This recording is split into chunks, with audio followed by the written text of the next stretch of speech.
I first thought of this video when I was talking about the topic with a friend, so thank you to that friend because I was literally dry for ideas. For those of you who don't know, the Mandela effect is basically just a bunch of people remembering something differently from what it actually is. And this has led to the belief that parallel universes are somehow crossing over into our universe and altering tiny little details in our memories. So for those of you who don't know, the Mandela effect is basically when a lot of people have a memory of something, but then when you look back, it never actually happened. And one of the theories for this happening is that some people think that we have actually switched into a different parallel universe. Or some people think that maybe somebody traveled back in time and changed something small, and then that thing affected a lot of other things. And of course, those of you with common sense will realise that this is a pile of shit. I don't even know if I can call it common sense because of the hilarious amount of people who think that the Mandela effect is real. Allow me to give you some classic examples of the Mandela effect. We all know about the classic line from Star Wars, "Luke, I am your father." Well, guess what? That's not actually the line. It's actually, "No, I am your father."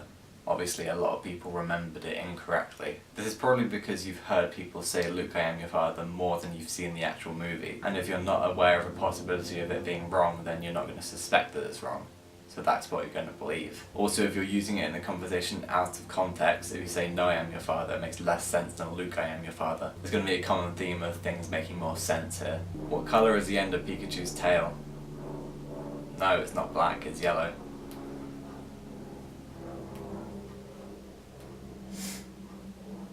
People just think the end of his tail is black because the end of his ears are black. It's literally just a lot of people getting confused. And personally, I didn't even remember it like that, just a lot of people did. Curious George the monkey never actually had a tail. So why did people think he did?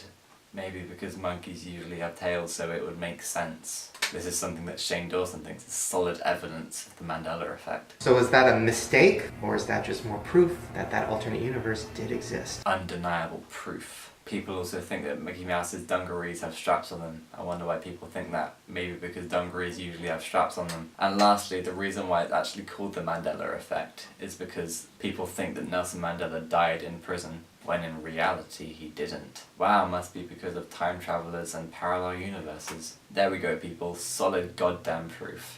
A couple of weeks ago in my psychology class, something was mentioned that strongly reminded me of the Mandela effect. Accuracy of eyewitness testimony is basically just the accuracy of a witness's statement on an incident. The accuracy can be strongly affected by the levels of anxiety that the witnesses are put under during the incident, or by misleading information that they are told during the testimony. And if you haven't guessed already, people remember things differently from what actually happened. But what I'm talking about is people remembering things differently because they would make more sense. The things that they're remembering would make more sense than what actually happened. Or because there are certain things that people would normally associate with the incident that they witnessed. For example, if somebody witnessed a bank robbery and was later questioned about the description of the robbers, they may say they were wearing a hood, but in reality they were actually wearing a hat. But it's small details like this that people get wrong because of association. Sounds familiar, doesn't it? The witness given in the example may have had a bad experience with somebody wearing a hood and would automatically associate hoods with crimes rather than hats. Anyway, that's the end of today's video, and in all honesty, I don't want to be a fun sponge, so if you enjoy believing in it, then go on believing it. But I do hope I've managed to convince you that it's a load of rubbish. My next video will be about how I nearly got arrested on Halloween, so stick around for that one. That'll be out on 31st of October, hopefully.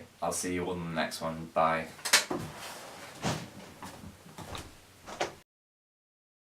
If you believe in the Mandela effect, you're an NPC, there's no question about it.